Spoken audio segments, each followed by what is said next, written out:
If you want to win with Navy, you will build this template. And I'm not exaggerating, this template alone is enough to win naval combat right now. It's so strong that most meta multiplayer builds are just these light attack destroyers over and over again. But what if this gets patched? Well, in that case, you can watch the rest of this video because I really poured a lot of effort into it. So in this video, I'll show you exactly how to use this template effectively. The best doctrines, MIOs, ship roles, and compositions, so you can build the next meta template yourself when this one dies. Use the chapters below to skip anything you already know, but a lot of nuances have changed, like carrier overstacking is gone. Did you know that? It's true. Oh, also all the designs are in the description. The best ship design for naval dominance is a blank carrier, because that one gives you the most amount of naval dominance for the production cost. And the biggest modifier for naval dominance is the hull that we use. Alternatively, one thing you can also run is the naval dominance battlecruiser, which is very cheap. Neither of these two should see battle, but they give you the most amount of naval dominance. This one a little bit less if you're very concerned about your IC, but it's still very, very good. If it's 1941 and you haven't actually bought it with a Navy yet and you want to invade the UK before the US joins, you'd best sit down because I have some bad news and a snack for you. And like at this point, I already have to go back because in order to properly explain how this is used, I technically have to explain to you how naval dominance works. If you have a navy, for example this admiral with 3 guys, there we go, Dönitz. Dönitz has 3 fleets under him. That means if I send him on patrol, he can patrol 3 sea zones. If I just send him on 1 sea zone, then every fleet will patrol this sea zone, which you can see by the numbers below the little icon. And if I use 2 sea zones, then I'll have 1 position on each, and one of them will rotate every couple of weeks. Which means if I want to supply multiple zones, then I do have to split this up, because as you can see, he automatically switches between those sea zones, but we're not gonna get enough naval dominance to do a naval invasion. Because of that, our patrol fleets, we have to split up to however many zones we want to supply. Every single sea zone has a specific naval dominance rating that it needs. If the enemy sends their ships in there, then you also have to contest the enemy ships. This does mean that a single submarine will not be enough to patrol the Gulf of Mexico. You need to get a little bit of navy going before you can start an invasion. The naval dominance will slowly tick up until it reaches a maximum. For example, with this current navy, it's 2.3k, and it's gonna take us another month to get there. We would need about 100 naval dominance in order to start a naval invasion between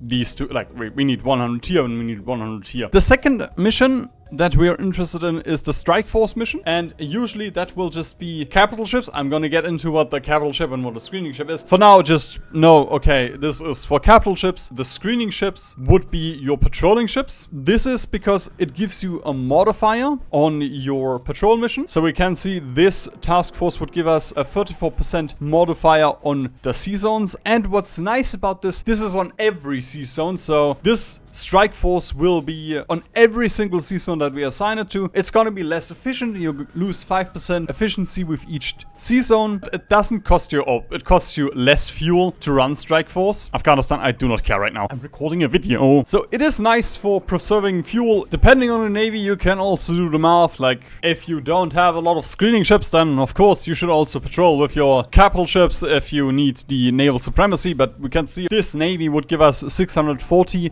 or we can go for the modifier, which is nice because the modifier, as I mentioned, can be split between different sea zones. Another nice thing about Strike Force is that they will not drive ship the entire time, so they will chill in a port until they see an enemy, which makes them safer.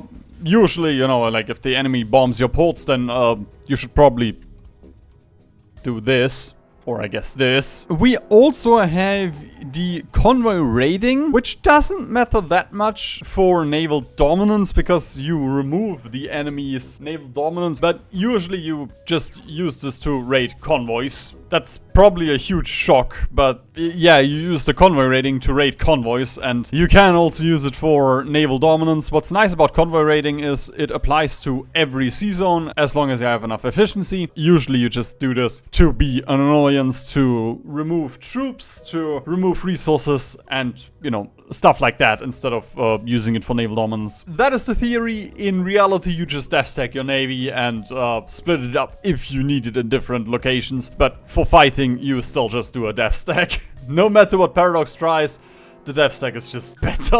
Now, I will just quickly explain what capital ships and screening ships are. A ship's role is defined by the hull that you use. The only exception is the cruiser, because that one depends on the armament that you use on it. If you add a heavy gun on it, it will be a heavy cruiser. If you add a light gun on it, it will be a light cruiser. One additional special rule is for battle cruisers, because battle cruisers and battleships are used by the same hull. Depending on which armor you use, it changes the type of ship. With battle cruisers being cheaper than battleships, but also having, well, less armor. With that, I can tell you every role that we have. We have screening ships, capital ships, carriers, submarines, support ships. Destroyers and light cruisers are your screening ships. For screening ships, the most important stat for them is speed, because the faster they are, the more they can dodge, and the more they can dodge, the longer they can stay in battle. Because they are effectively your tanks. They're just there to soak up damage, while we later will get into the meta that, you know, these can also and should also stack a lot of guns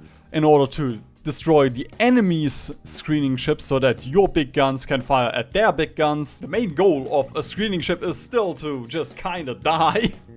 Like, you are expected to lose a lot of them, which is also why they are relatively cheap compared to other ships. With that, we can talk about battleships, battle cruisers, and heavy cruisers. These three will be your capital ships. These ships are very expensive, 7 times more expensive as the destroyer that you just saw, and that's the heavy cruiser, which is the cheapest one. You should get a super heavy battleship whenever you can. It is, as I mentioned, very expensive. You have to research it, you have to do the special project for it, and then you can start building it. But this thing will grind enemies' navies to dust. And then we have the aircraft carrier. Very fragile. Design is actually fairly simple. Just pump in as many hangars as you can, and that's kinda it. You could give them more armor, but that reduces their speed, and realistically, if your carriers are being shot at, then you've already kinda lost. Of course, we also have the submarines, and as the name implies, these are submarine, below the surface of the sea. Should not be used in shallow seas like the English Channel, because you get a little thing called a 33% malus on visibility, and I'm gonna talk about how useful visibility is in a second. And we can also see that submarines are fairly slow, so they should be split off from your main fleet whenever you can. The fleet will be slowed down by them, and then the fleet can't hunt enemy navies, and that's kind of the point of a fleet. The best defense against submarines are naval bombers, because the submarines don't have AA to defend themselves with. And realistically, like, if you think about this, the submarine at some point has to get up to get air, which means at that point the naval bomber can just decimate the submarine. Another good counter against submarines are escort ships. I'm gonna get into it later, but these just have a lot of depth charges and sub detection. They can detect me. Screening ships are the first line of defense. You can see that in this battle, all of the screening ships will be in the first row, and the second row will be capital ships, the third row will be support ships and carriers. I don't have carriers in this battle, but carriers would be in this row. Submarines would be below here, and on the sides you can see the losses and ships that have left the battle. Every ship can only attack the first line of defense, with heavy guns being able to attack the first 2 lines. Torpedoes can also penetrate the screening line if the enemy screening efficiency drops, or you get torpedo screen penetration modifiers, which allows them to penetrate the screening line. If the enemy has 100% screening efficiency and you have a 10% torpedo screen penetration chance, then 10% of those will hit the capital ships. Naval bombers used to target the biggest ships as well, but this has been changed, and naval bombers now play fair like everyone else and target the screening line first. Light attack and hard attack for ships work exactly the same way as in land combat. Light attack is good against screens, hard attack against capital ships. And if your piercing stat is lower than the enemy's armor, your damage gets reduced. In order to get 100% screening efficiency, if it's not modified by other values, you need 3 screening ships to protect 1 capital ship, and you need 1 capital ship to protect 1 carrier. In reality, you want more, because if 1 screening ship dies, then you don't have 100% screening efficiency anymore, which means that then your capital ships are being attacked. But for the most part, you first will take out the first line, then the second line, then the third line, which just shows how important screening ships are. We'll first talk about the basic ship designs, and then in the next chapter I will talk about the special projects, since they are for the most part just upgrades for the basic ships, but combining them makes things a little bit too complicated for now. We're gonna start off with the carrier. It is the simplest one. You just want to cram as many hangars on it as you can, as much AA, radar, and engines as you can. And if you want to, you can also go up to the advanced carrier. Not that you really need it to, but if you want to, like, you would get one more slot here. But, like, even the basic carrier is fine enough. You don't need to invest that much tech into it. As always, all of these designs are in the description, so you can just... you can skip me talking about it. Torpedoes also ignore armor, so there's not really any point for adding more. You just make your carriers and other ships more expensive and slower. Next, we have the capital ships. With all of the capital ship designs, you can strip the AA away and instead use a couple more guns. That requires you to have fighters or other planes that protect your ships. Like, this is a little bit of a more safe route where these can also fight a little bit back. Because of that, I usually opt for 2 AA guns and 2 heavy guns, and then just dual purpose to shred a little bit of the front line and also get a little bit more AA. Similarly, with the normal battleship, we also have 2 AA, 2 secondary guns. You of course also don't have to get everything. You won't have level 4 guns everywhere. You won't have the fire control system everywhere. The more you have, the better it be. With the armor on the ships, I usually just go for the cheapest armor that you can get. With the super heavy battleship, of course you are running the super heavy armor because you're using a super heavy battleship. Depending on the doctrines that you run, you might also want to run battle cruisers. Usually I just run battleships because most buffs apply to battleships and not to battle cruisers. With the heavy cruisers, we also run 2 AA and 1 dual purpose, and then the rest on heavy guns. I usually also do not run heavy cruisers because they're just a worse version of the battleship. One upside of the heavy cruiser is that if you don't have a lot of research, you can just get the cruiser tech. Then you can build light cruisers and heavy cruisers instead of researching battleships, destroyers, and then potentially also carriers. You can just research the cruiser and your navy against the AI will still do perfectly fine. Because of that, I did not prepare a proper light cruiser. This one is not an offensive light cruiser. I only prepared destroyers. Like, if you want to run a light cruiser, you just run as many light batteries on it as you can, but right now cruisers are not that great. Because of that, we are running destroyers instead. And the most important destroyer is just full-on a light attack destroyer with the torpedoes added on top of them. And with that, you will deal the most amount of damage to the enemy screening line. One other template that I want to show is the Roach template. This one is just there to dodge. It's not going to deal any damage to the enemy screening line, but it is fast, it is cheap, so it can dodge a lot, and I guess it can take out half a plane. You build these if you really need screening ships. Usually I wouldn't bother with it because, you know, like, useful ships are still better than those paper boats. 2 ships that are not used in your main fleet but are useful as a counter to enemies are the escort destroyers, because they just have a lot of depth charges, and the sonar to counter enemy submarines if you're being raided, and then the light cruiser for recon if you are trying to spot an enemy navy, if you're trying to hunt an enemy navy. The way that surface detection works is that it takes the average of your entire fleet.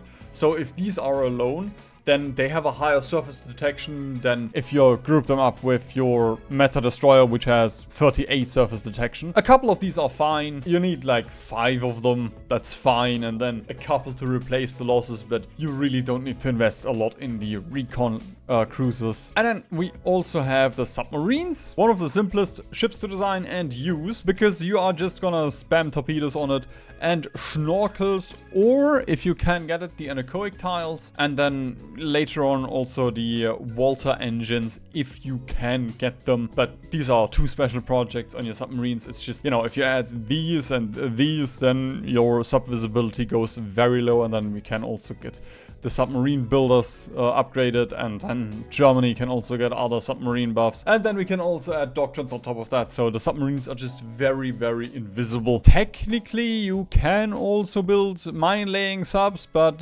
why would you? With these special projects, there are a couple that are interesting. First off, we have the proximity fuse, because it gives you more naval AA attack, and we also can get the shock hardening techniques, and we will get a cat.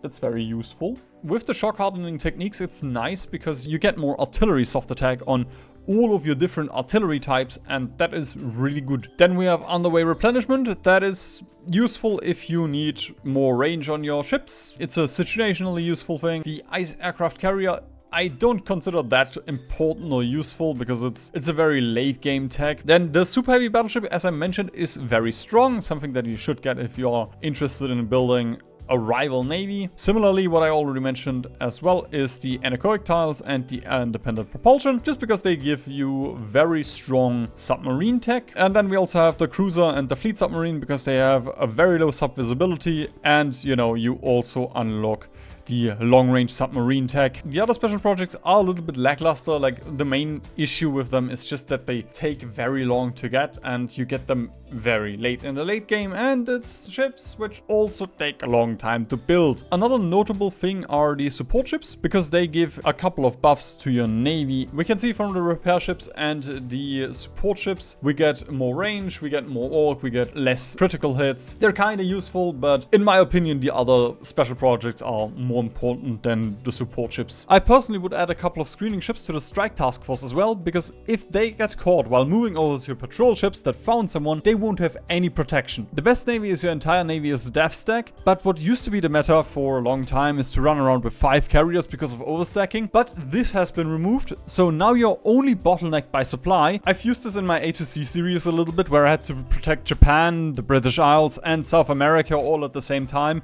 while slowly trying to take out America. In this instance, I needed navies in different areas, and for this I used this composition where I use 4 carriers, twice as many battleships, ideally super heavy, and 4 times as many destroyers. The ideal composition is 3 screening ships per capital ship and 1 capital ship per carrier, but since ships can die, having a couple more to be safe is better. Especially against the AI, it doesn't matter that much. Like, you can probably defeat the AI if you just spam torpedo destroyers. What you should do with these, you should put them into a port, never repair, no automatic split off, and you can put them on always engage. But if you do that, you should keep an eye on your ships, because, you know, like, the strength of your ships, if that goes low and you're about to lose your super heavy battleship, then of course, let your navy chill a little bit. You don't want to roleplay as the Admiral of the Russian Baltic Fleet, right? If you're doing this after watching this video, then I failed. The recon is fairly simple. Get one of these and then duplicate them like 5 times, and then you have your spotting navy. These you want to put on patrol and never engage. The escorts is just vibes based. Get a couple of these destroyers and put them on convoy escort role. And you can also reinforce the destroyers and also enable split off, because, well, they're so cheap. If they get intercepted while being split off, then sure.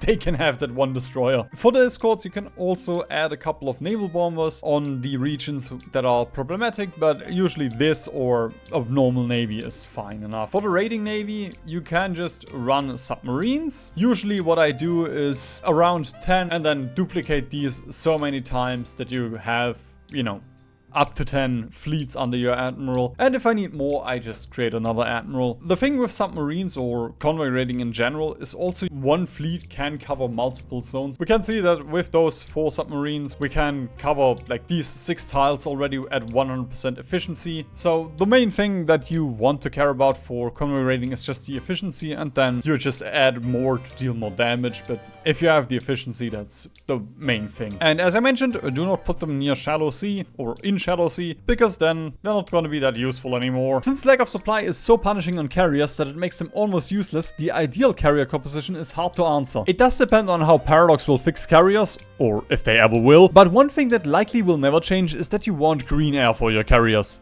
This means you need enough fighters to get green air, and your navs need armor so they can fly in yellow air if needed. A good rule of thumb is a 50-50 split for naval bombers and fighters, but again, right now you don't even use carrier naval bombers in multiplayer. Once you have green air, you can add more naval bombers, and if you have red air or yellow air, you can invest more in fighters. Ideally also in heavy fighters that can range to where your navy is fighting. The plane designs themselves are simple. You want these cheap and as tanky as you can get them, and if you want to be a little bit more aggressive, you can also swap in an air-ground radar instead of an armor plate. And for the fighters, it's genuinely just the standard fighter build where you swap in as many heavy guns as you can, the best engine that you have, and then the most armor that you can afford to put on your plane. One thing that's important for the naval bombers, air defense only matters against fighters. If the enemy has a lot of air attack, air defense doesn't help you against that. So if the enemy doesn't have air superiority, you can actually skimp out on the armor on your naval bombers and create a naval bomber that has 0 aluminum minimum. One of the biggest issues for the carriers is that supply is super punishing for them, because if you have lack of supply, then your planes genuinely can't fly anymore, and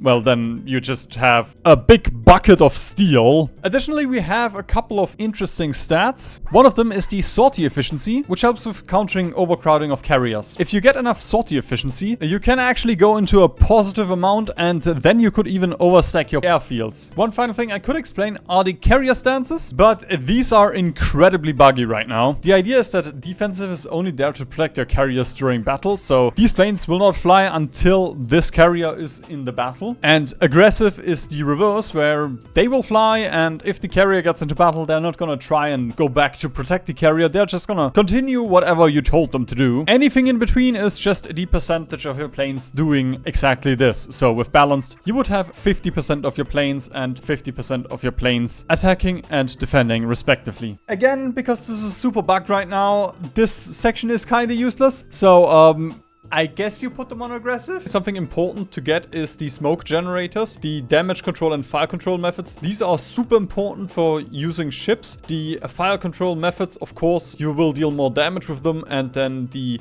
damage controls just means that you take less damage, or like your expensive ships, if you use expensive ships, take less damage.